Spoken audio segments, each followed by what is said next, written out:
اور ان کی غلطی اجتہادی غلطی ہوتی ہے، جہاں واضح کوئی چیز نہیں وہ اجتہاد کرتے ہیں. اگر اجتہاد اللہ کو پسند آئے تو 2 اجر ملتے ہیں، اور اگر پسند نہ آئے تو بھی 1 اجر ملتا ہے. لیکن اللہ تعالیٰ اس کے اگینسٹ اپنا حکم نازل فرما کے انبیاء کرام کی اصلاح فرما دیتا ہے. اب یہ عقیدہ عوام الناس کو نہیں پتا تھا. عوام الناس تو سمجھتے ہیں کہ انبیاء اجتہادی غلطی بھی نہیں کر سکتے، حالانکہ قرآن حکیم میں سیدنا آدم علیہ السلام کی غلطی رپورٹ ہوئی، اجتہادی غلطی. سیدنا موسیٰ علیہ السلام کی اجتہادی غلطی رپورٹ ہوئی. سیدنا یونس علیہ السلام کی اجتہادی غلطی رپورٹ ہوئی. سیدنا نوح علیہ السلام کی اجتہادی غلطی رپورٹ ہوئی. خود ہمارے محبوب صلی اللہ علیہ وآلہ وسلم کی اجتہادی غلطی رپورٹ ہوئی. اس پہ میں الگ سے ویڈیوز ریکارڈ کروا چکا ہوں، آپ میری ویڈیو دیکھیں. انبیاء گناہ نہیں کرتے، اس میں نے تفصیلاً قرآن حکیم کی وہ تمام آیات کور کی ہیں اور معصومیت کا صحیح عقیدہ بتایا، جو آج کل جلالی صاحب بتا رہے ہیں. لیکن یہ عقیدہ جلالی صاحب سے پہلے بریلوی عوام کو یا دیوبند کے علماء اپنے عوام کو بتانے میں کامیاب نہیں ہوئے، بلکہ وہ اس پہ بات کرنے کو گستاخی سمجھتے تھے. صرف اہل حدیث جو ہیں اس معاملے میں صحیح نظریہ رکھتے تھے اور وہ عوام الناس کو بتاتے تھے. وہ بھی میرے بکس میں آ کے اس سے پیچھے ہٹ گئے.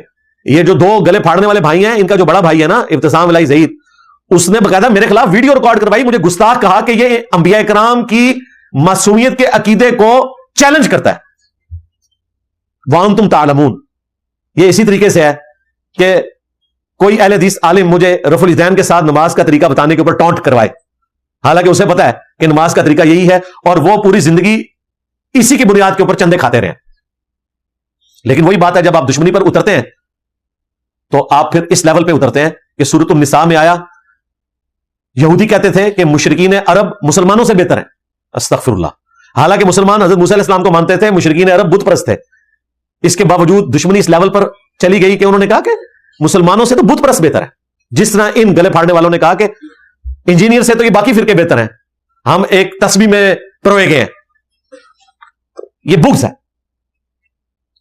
کل میں ایک جو بندی مولوی کو سن رہا تھا، وہ طارق جمیل صاحب کے خلاف ویڈیو ریکارڈ کرواتے ہوئے کہہ رہا تھا میرا دل کرتا ہے میں الیاس قادری صاحب کے پاؤں چوم لوں. کون؟ جو بندی کٹر سپاہی صحابہ والا. کیوں؟ کہ انہوں نے فرمایا تھا کہ جو حضرت معاویہ رضی اللہ تعالیٰ عنہ کے بارے میں کوئی بات کرے تو وہ میرے جنازے کو کندھا نہ دے. آپ اندازہ کریں ان کٹر ناسبیوں کے نزدیک حضرت معاویہ کا درجہ اللہ، اس کے رسول اور خلفائے راشدین سے بڑھ کر ہے، کیونکہ الیاس قادری صاحب کو یہ مشرک سمجھتے ہیں. اور مشرک کون ہوتا ہے؟ اللہ کا گستاخ. اور وہ ناسبی یہ کہہ رہا ہے کہ میں الیاس قادری کے پاؤں چوموں کہ اس نے ہمارے گاڈ کی تعریف کی. یعنی وہ حضرت معاویہ کو گاڈ سمجھتے ہیں نا، بلکہ سپر گاڈ، منی گاڈ بھی نہیں.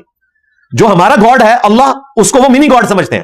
حضرت معاویہ کو وہ سپر گاڈ سمجھتے ہیں. ریشو پروپورشن دیکھ لیں آپ کہ جو شرک کر رہا ہے اس کے وہ پاؤں چوم رہا ہے، اور اس کے اگینسٹ وہ کہہ رہے ہیں جو صحابہ کے گستاخ ہیں وہ کافر ہیں. یہ الفاظ استعمال کر رہے تھے اپنے نظام میں.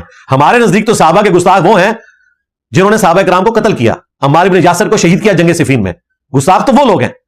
اس کے لیے آپ ہماری ویڈیوز دیکھیں، ہمارا ریسرچ پیپر پڑھیں، پھر ٹاپک اور طرف چلا جائے گا. انشاءاللہ میں طارق جمیل صاحب کی اجازت سے جب اس کو ریبٹل کروں گا نا، پھر ان ساروں کی طبیعت صاف کروں گا. یہ بائی چانس مجھے ذہن میں آ گیا کہ یہ دشمنی میں کس لیول کے اوپر چلے جاتے ہیں.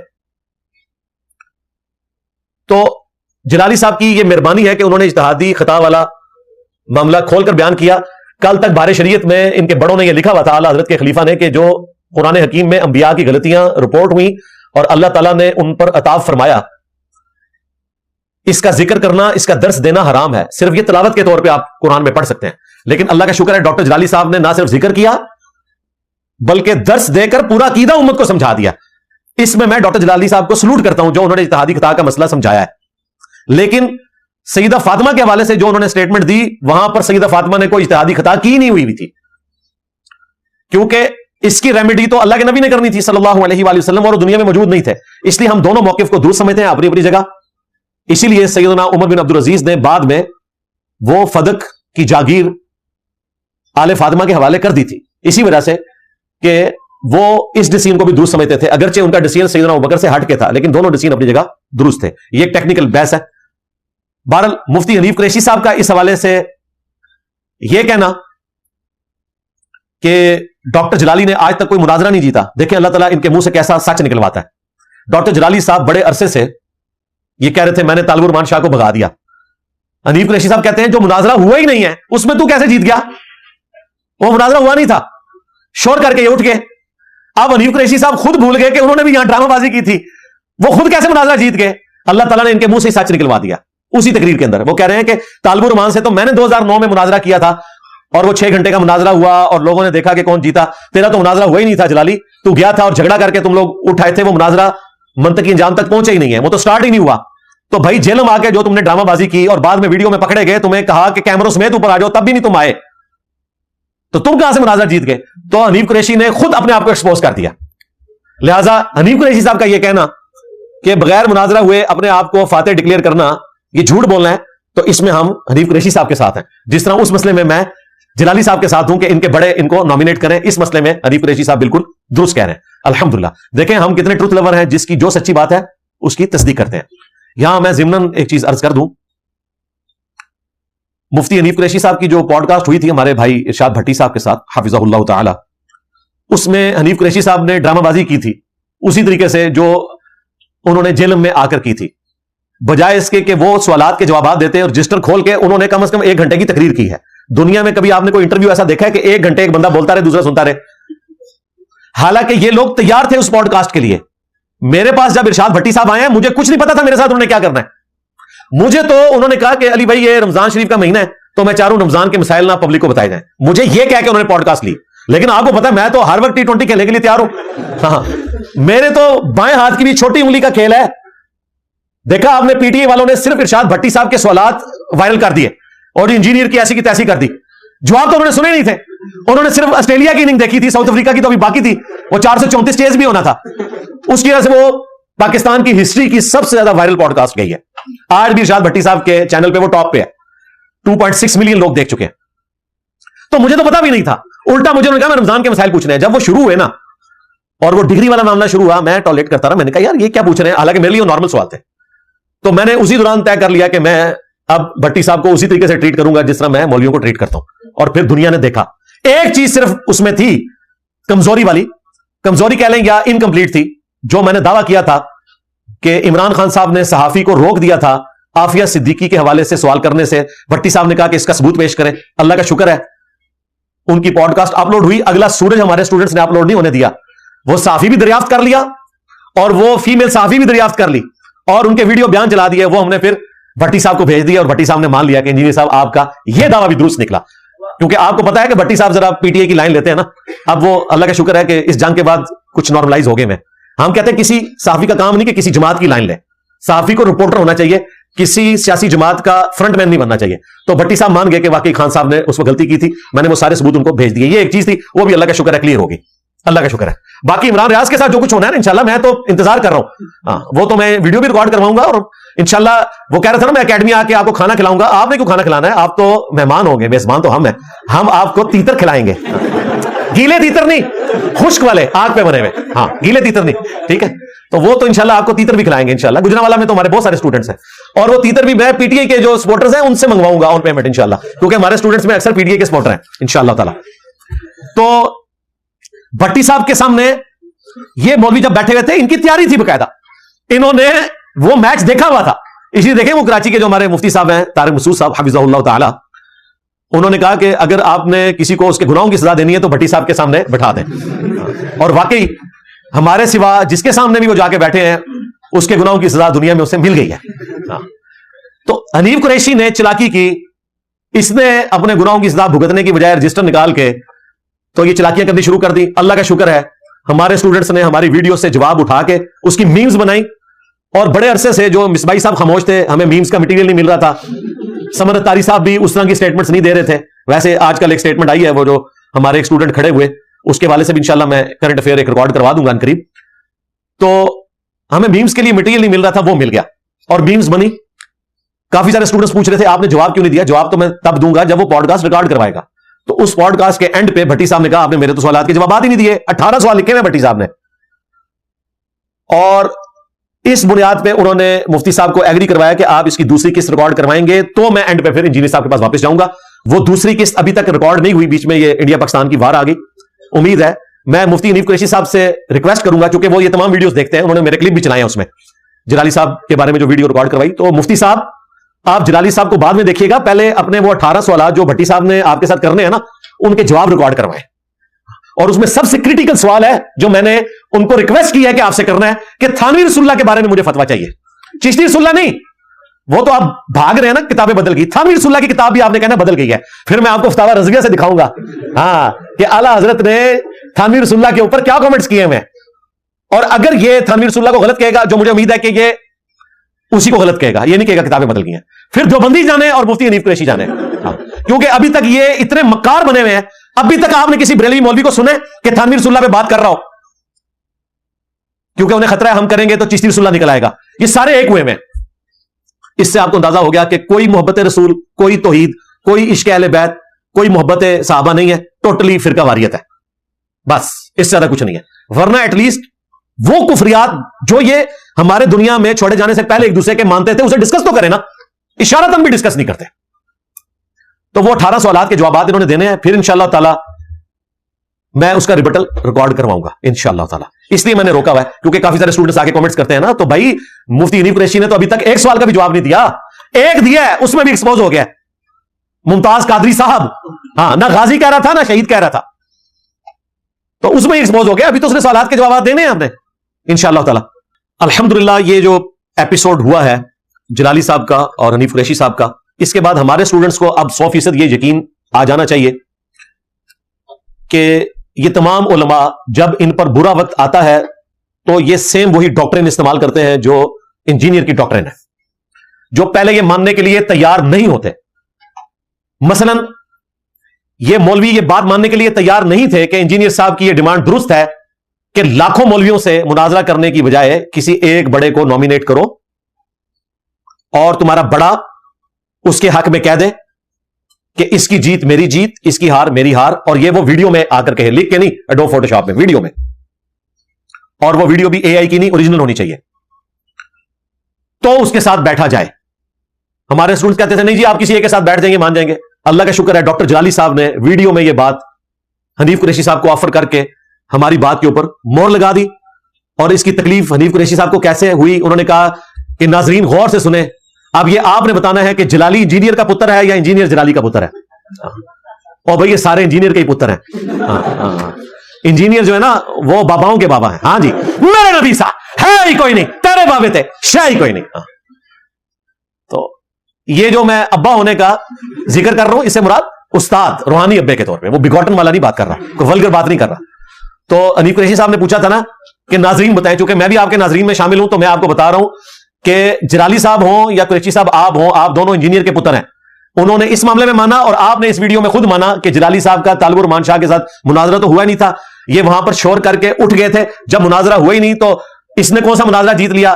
تو حنیف قریشی صاحب جب آپ کا مجھ سے مناظرہ ہوا ہی نہیں ہے تو آپ نے کون سا مناظرہ جیت لیا تھا؟ لو سامو. تو آپ نے بھی ہمارے والی بات مان لی اللہ کے فضل سے. یہاں جو آپ نے ڈرامہ بازی کی تھی جو اگلے دن کھل گئی, آپ نے یہاں پریس کلب میں بیٹھ کے یہ دعویٰ کیا تھا کہ جی انجینئر صاحب کیمرے کے بغیر آنے دے رہے تھے اس لیے ہم انٹر نہیں ہوئے, حالانکہ ویڈیو ریکارڈ تھی, آپ کو کیمروں سمیت انٹر کرنے کی کوشش کی. یہاں آنے سے پہلے کہہ رہے تھے ہم تو چائے سموسے کے لیے جا رہے ہیں, مناظرے کے لیے تو جا نہیں رہے. اور پھر یہاں انہوں نے کہا میں کوئی چائے سموسے کے لیے تو نہیں آیا. اور جس صحافی نے انہیں باندھ کے مروایا, ہاں جس طرح مودی نے رافیل کو گرا کر فرانس کو باندھ کے مروایا, جس صحافی نے مفتی حنیف قریشی کو باندھ کے مروایا, اس نے تو ویڈیو میں کہا تھا کہ آپ کی مرضی ہے کیمرہ آنے دیں نہ آنے دیں, بغیر کیمرے کی بھی بات ہو تو ہمیں ایکسیپٹیبل ہے. وہ ساری ویڈیوز ہم نے بعد میں چلا دی. تو اللہ کا شکر ہے اسی ڈاکٹرن کو یہ سارے کے سارے ماننے کے لیے تیار ہو جاتے ہیں جو ہم بات پہلے کر رہے ہوتے ہیں. دونوں طرف آپ دیکھیں ایسی سٹیٹمنٹس دونوں کی طرف سے نکلی جس میں وہ خود اور ان کے بڑے ایکسپوز ہو گئے. رہا یہ مناظروں کا معاملہ یا میرے چھوٹے چھوٹے کلپس کاٹ کے مولوی میری سٹیٹمنٹس کو اپنے اعتبار سے مولڈ کرنے کی کوشش کرتے ہیں. ہم بارہا بتاتے ہیں کہ ہماری پوری گفتگو ایک کانٹیکسٹ کے ساتھ ہوتی ہے.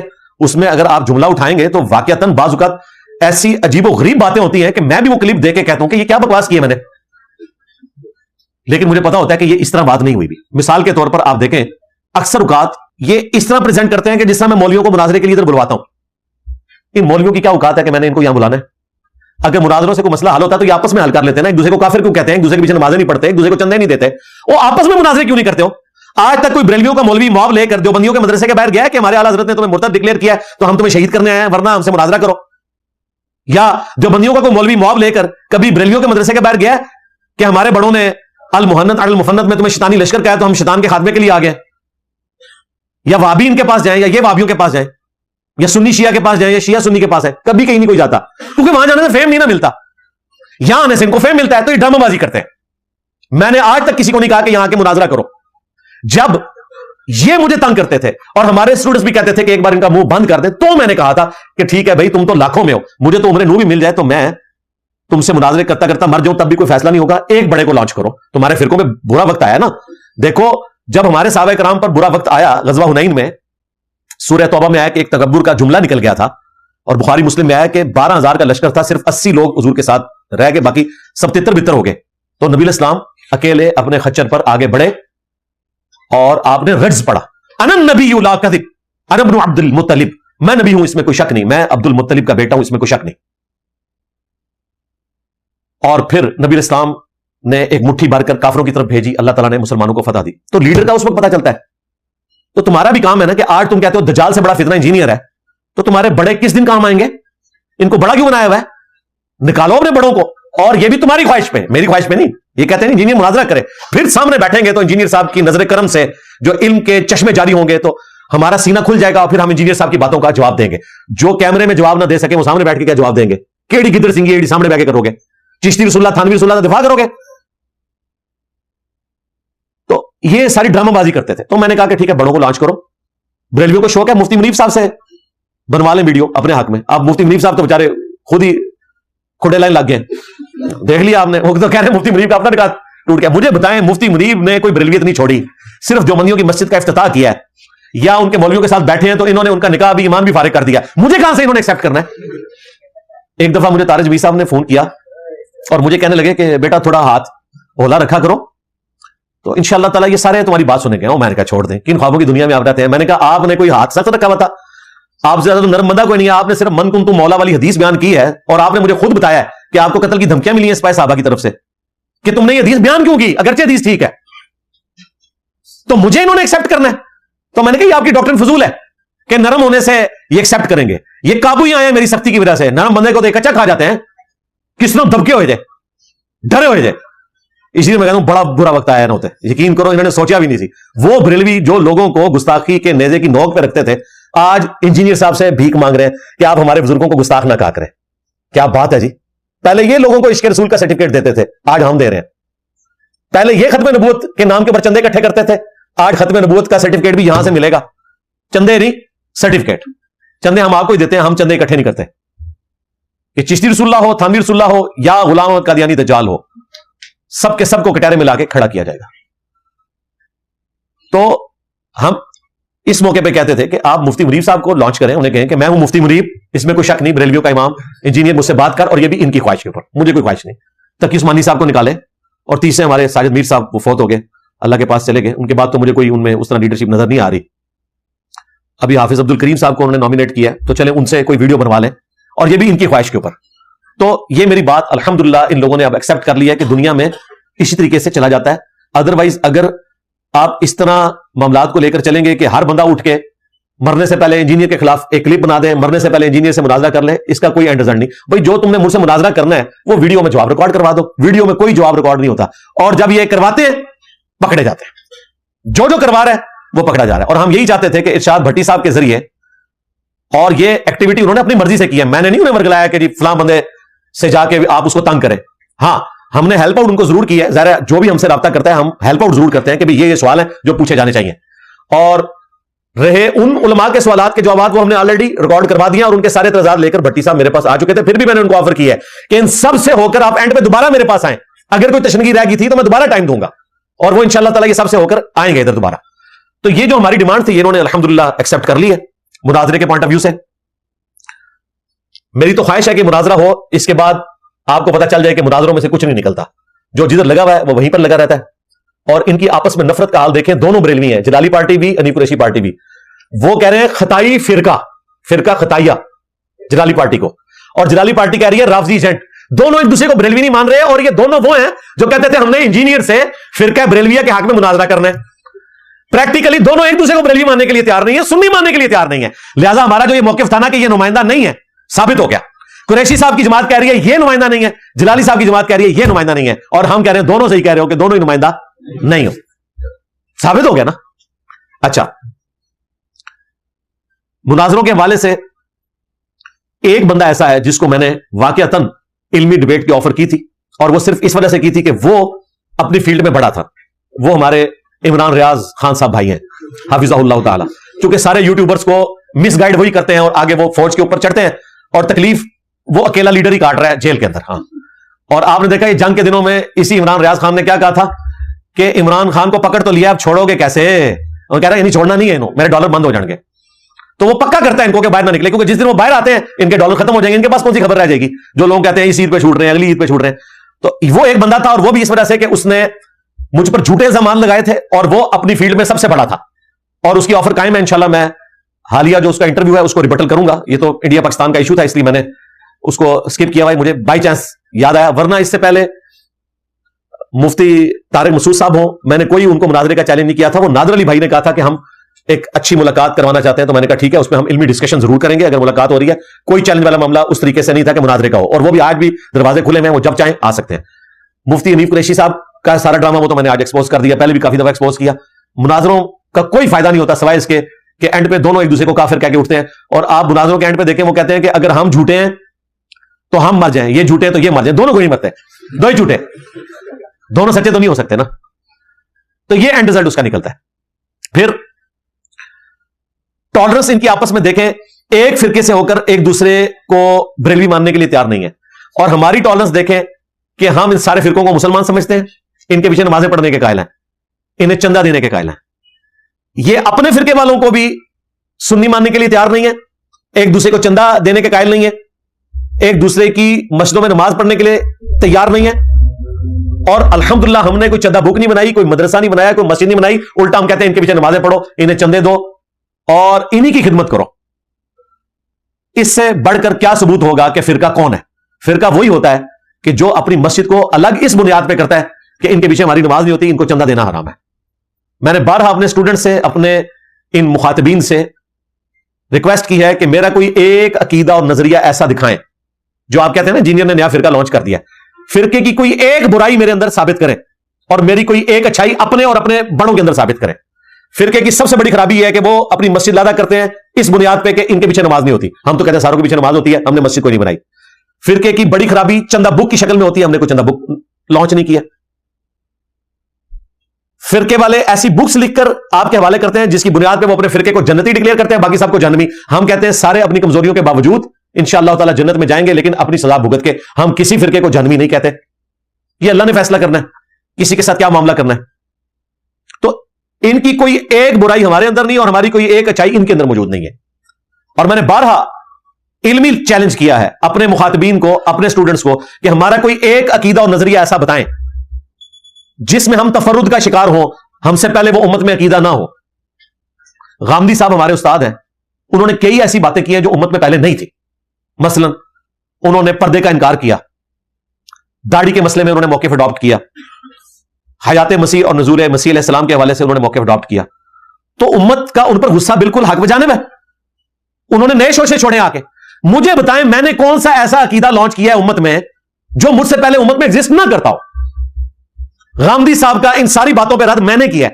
داڑھی کے مسئلے میں آپ تو صرف گالی گلوچ ہی کرتے ہیں نا, میں نے تفصیلاً ایک ایک چیز کا جواب دیا. حیات مسیح اور نزول مسیح کے مسئلے میں, حجاب کے مسئلے میں کوئی ایک عقیدہ میرا ایسا بتا دیں. یہ ضرور ہے کہ میرے کچھ عقیدے ایسے ہوں گے جو اہل حدیث کے پوائنٹ آف ویو سے درست ہوں گے, دیوبند اور بریلویوں کے اعتبار سے غلط ہوں گے. تو یہ تو نہ کہ میں کوئی نیا آیا ہوں. میرے کچھ عقیدے ایسے ہوں گے جو شیعہ کے نزدیک درست ہوں گے, آپ کے نزدیک غلط ہوں گے. تو یہ تو نہ کہ میں نیا آیا ہوں. اگر میں رفع الیدین کے اوپر بات کرتا ہوں تو سنیوں کے علماء کی اکثریت, ائمہ کی اکثریت رفع الیدین کی قائل ہے. امام حنیفہ کو چھوڑ کے باقی سارے ائمہ, یہ سارے 6 کے 6 حدیث کے ائمہ ہوں, امام مالک ہوں, شافعی ہوں, احمد بن حنبل ہوں, سب رفع الیدین کے قائل ہیں. تو میں نے کون سی نئی بات کی ہے؟ اگر میں عقیدہ توحید کی بات کرتا ہوں تو الحمدللہ عقیدہ توحید قرآن میں لکھا ہوا ہے. اہل حدیث بھی وہی عقیدہ توحید بیان کرتے ہیں, اگرچہ وہ حکمت کے تحت بزرگ بابوں کے اوپر ہاتھ ہولا رکھتے تھے, میں پڑھ کے رکھتے تھے. میں کہا بھی فراڈی ہے جائے, حضرت کہنا چھوڑو انہوں نے, سب کچھ سمجھے. اس کی وجہ سے لوگوں نے توحید قبول کیا. اسی طریقے سے بنو امیہ کے حوالے سے جو میرا موقف ہے بخاری مسلم سے میں نے بیان کیا, شیعہ کی کتابوں سے تو بیان نہیں کیا. تو امام بخاری امام مسلم جو ہے وہ اہل سنت کے ائمہ ہیں. آپ کے پلے کون سی شے اگر بخاری مسلم نہیں رہتی تو. اور پھر مجھ سے زیادہ ورسٹ عقیدہ بنو امیہ کے حوالے سے شیعہ کے ہاں پایا جاتا ہے. میں تو اس سے نرم ہوں, میں تو حضرت معاویہ کو رضی اللہ تعالیٰ عنہ کہتا ہوں, صحابی بھی مانتا ہوں, جنتی بھی مانتا ہوں, لیکن ان کی غلطیاں اپنی جگہ. خلیفہ راشد کے خلاف ان کی بغاوت جو ہے سیاسی طور پر وہ بالکل غلط تھی. حضرت عمار بن یاسر کی شہادت اور وہ سارے معاملات, اس میں ہم خلفاء راشدین کے ساتھ کھڑے ہوئے. تو میرا کوئی ایک نظریہ ایسا نہیں ہے جو میں نے نیا امت میں لانچ کیا ہو. جو باتیں کر رہا ہوں کسی نہ کسی فرقے میں ہمیشہ سے ایگزسٹ کرتی ہیں. آج تک یہ کوئی میرا عقیدہ نہیں نکال سکے. اگر میں نماز جمع کرنے کی بات کرتا ہوں تو اہل حدیث بھی قائل ہے, شیعہ بھی قائل ہے, جواز کی حد تک. ہم بھی علادہ ہی پڑھتے ہیں لیکن جواز موجود ہے. تو کوئی ایک نظریہ یہ لوگ نہیں نکال سکے. اب اینڈ پہ کیا ہے, یہ میری کوئی ویڈیو اٹھائیں گے, انجینئر صاحب پہلے یہ کہہ رہے تھے بعد میں یہ کہہ رہے ہیں. دیکھیں اور بھائی میں پہلے بھی ٹھیک کہہ رہا تھا بعد میں بھی ٹھیک کہہ رہا ہوں, اللہ ان مسائل کے جن پہ میں نے اعلانیہ رجوع کیا ان میں بھی میری ٹالرنس پہلے بھی موجود تھی. یعنی میں پہلے قائل تھا اس بات کا کہ جہری نمازوں میں امام قرات کر رہا ہو تو بھی آپ نے سورہ فاتحہ پڑھنی ہے. لیکن اس وقت میں نے کہا تھا کہ امام مالک رحمہ اللہ تعالی اور ہمارے استاد مولانا اسحاق صاحب رحمہ اللہ تعالی, ہمارے استاد ڈاکٹر اسرار صاحب رحمہ اللہ تعالی اور باقی کئی ائمہ اس چیز کے قائل ہیں کہ جہری نمازوں میں سن لینا کافی ہے. سرن میں پڑھیں, جہرن جو نمازیں ہیں ان میں آپ سن لیں تو کافی ہے. تو میں نے کہا تھا ان کی نماز بھی درست ہے, یہ فروعی مسئلہ ہے. اب میرا موقف ہے کہ جہرن میں آپ نے سننا ہے, پڑھنا صرف اس صورت میں جب امام سکتے کرے, ادروائز آپ نے نہیں پڑھنا. تو میں نے رجوع کیا. انجینئر محمد علی مرزا کے 10 رجوع ریکارڈ ہیں. دکھائیں تمہارا کون سا مولوی ہے, تمہارا کوئی پرانا امام دکھاؤ جس نے اپنے رجوع ریکارڈ کروائے ہوں کسی کتاب کے اندر. یہ ہمارا جگر ہے کہ ہم ریکارڈ کرواتے ہیں, آپ لوگ تو نہیں کر سکے. اسی طریقے سے میں پہلے اس بات کا قائل تھا کہ مٹھی سے زیادہ داڑھی رکھنا افضل ہے. اب میرا موقف ہے کہ مٹھی سے زیادہ رکھنا کوئی افضل نہیں ہے. مٹھی داڑھی سنت ہے, اگر کوئی زیادہ رکھنا چاہتا ہے جائز ہے, افضلیت والا کوئی معاملہ نہیں. کیونکہ نبی اسلام کی داڑھی مٹھی سے زیادہ نہیں ہوئی, میری مٹھی سے زیادہ ہے, میں کاٹتا نہیں ہوں. میں قائل ہوں کاٹنے کا مٹھی کے بعد, میں تو مٹھی سے پہلے بھی کاٹنے کا قائل ہوں, لیکن میں نے اس معاملے میں نرمی اختیار کی. پہلے میں قائل نہیں تھا کہ مزارات کے اوپر جایا جائے. اب میں قائل ہوں کہ آپ مزاروں پہ جائیں اور وہاں بلند آواز سے کہیں کہ یہاں جو بابا جی دفن ہے ان کے اگلے پچھلے چھوٹے بڑے جو یہ چھپ کے کرتے رہے, جو اعلانیہ کرتے رہے, وہ سارے گناہ اللہ معاف کر, ان کی قبر میں کیڑے نہ پڑے, یہ دعا کریں, جائیں. میں نے اعلانیہ رجوع کیا. لیکن میری وہ سٹیٹمنٹس جو میں نے دونوں مواقع کے اوپر صحیح بولی ہوئی ہیں وہ کنٹراڈکٹری نہیں ہے. وہ آپٹیمل سولوشن اس کا تلاش کیا جائے گا. جس طرح قرآن حکیم میں اکا دکا نہیں درجنوں سٹیٹمنٹس ہیں جو آپس میں ٹکراتی ہیں, اس کی تطبیق کرتے ہیں پھر مفسرین کہ یہ کس کانٹیکسٹ میں بات ہوئی ہے, یہ کس کانٹیکسٹ میں بات ہوئی ہے. 180 ڈگری سٹیٹمنٹس ہیں قرآن حکیم میں. اگر یہ قرآن کی آیات نہ ہوتی اور میں نے بولا ہوتا تو انہوں نے کلپ بنا دینا تھا. اس طرح کلپ نہیں بنتے بھائی, آؤٹ آف کانٹیکسٹ چیزیں کاٹ کے. بیک وقت دونوں باتیں 180 ڈگری بھی درست ہو سکتی ہیں, وہ کس کانٹیکسٹ میں بات ہو رہی ہے. مثلا ایک مثال میں آپ کو موٹی سی دے دیتا ہوں. سورہ الشورى میں اللہ تعالی نے فرمایا انکا لتہدی الی صراط مستقیم, بے شک اے محبوب صلی اللہ علیہ وآلہ وسلم آپ ضرور بالضرور لوگوں کو ہدایت کے راستے کی طرف رہنمائی کرتے ہیں. اور یہ ہمارا بنیادی عقیدہ ہے. اگر کسی کا یہ عقیدہ نہیں ہے تو مسلمان ہی نہیں ہے. ہمارے ہادی ہمارے مرشد کون ہے؟ محمد رسول اللہ صلی اللہ علیہ وآلہ وسلم, جن کی قبر مدینے میں ہے الحمدللہ.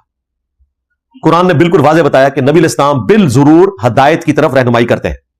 لیکن سورۃ القصص میں جا کے اللہ تعالیٰ نے فرمایا انک لا تہدی من احببت ولکن اللہ یہدی من یشاء.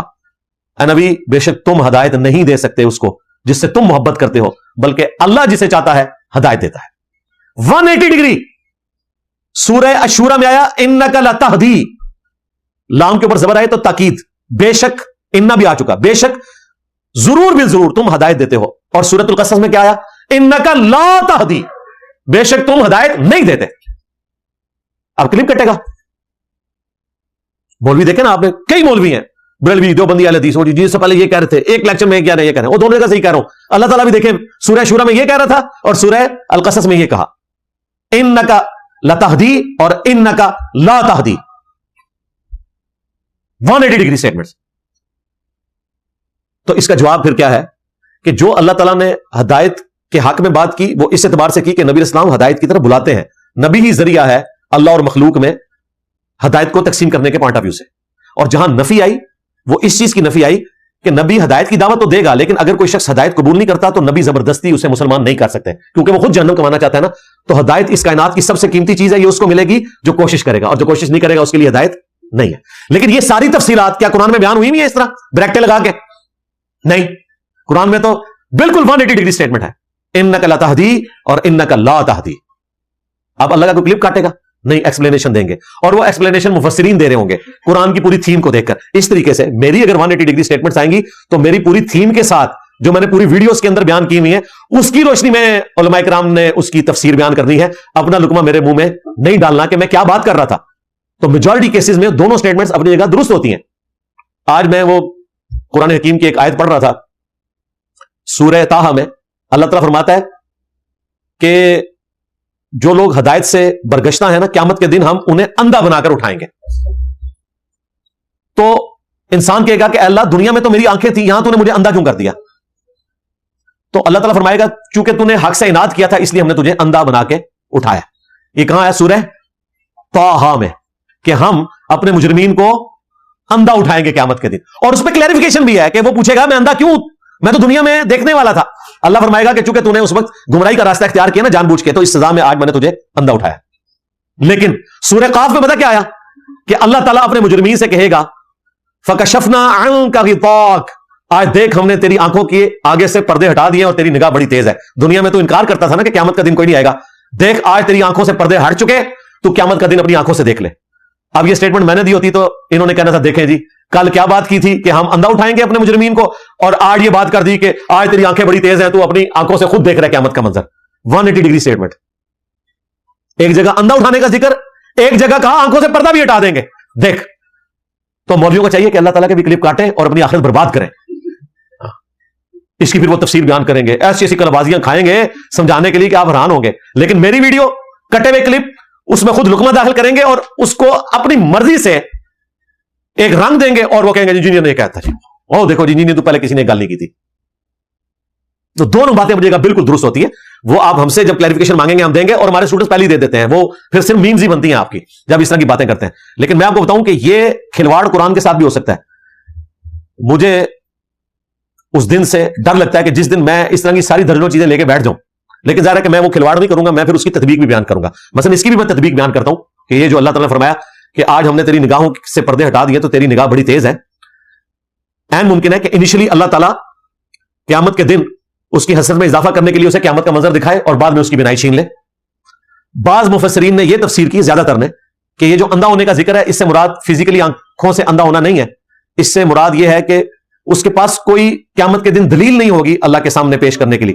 حالانکہ اس میں کوئی بات نہیں ہوئی ہے، اس میں تو ہے کہ اللہ میں دنیا میں دیکھتا تھا، آج میں کیوں نہیں دیکھ رہا. لیکن انہوں نے یہ تعویل بیان کیا ہے کیونکہ تطبیق پیدا کرنی پڑتی ہے. دونوں سٹیٹمنٹس اپنی جگہ بالکل درست ہیں.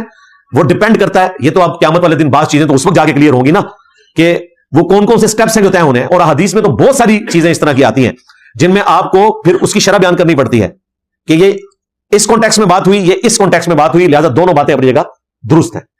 اللہ کا شکر ہے ہمارے مخالفین جب بھی ہمارے بارے میں کوئی ویڈیو بناتے ہیں تو میری کسی ڈاکٹرن کے اوپر کوئی رد کرنے میں آج تک کامیاب نہیں ہوئے.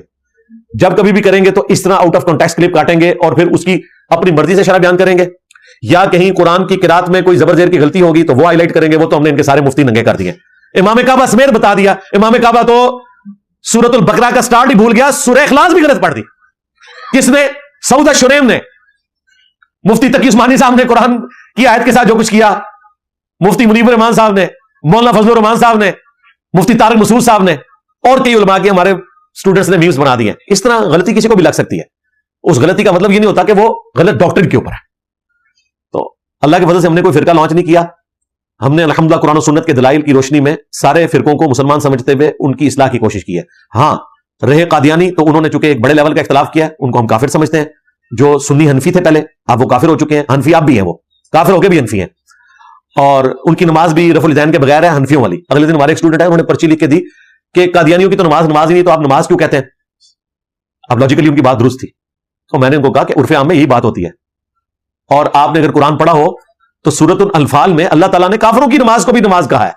سورۃ الانفال میں پارہ نمبر 9 کے اینڈ پہ جا کے آخری صفحے پہ اللہ تعالیٰ نے ذکر کیا ہے کہ ان کی نماز حرم مکہ کے قریب یہ ہے کہ یہ تالیاں اور سیٹیاں مارتے ہیں، یہ ان کی نماز ہے. نماز کا لفظ استعمال کیا، تالیوں اور سیٹیوں کو نماز کہا اللہ تعالیٰ نے.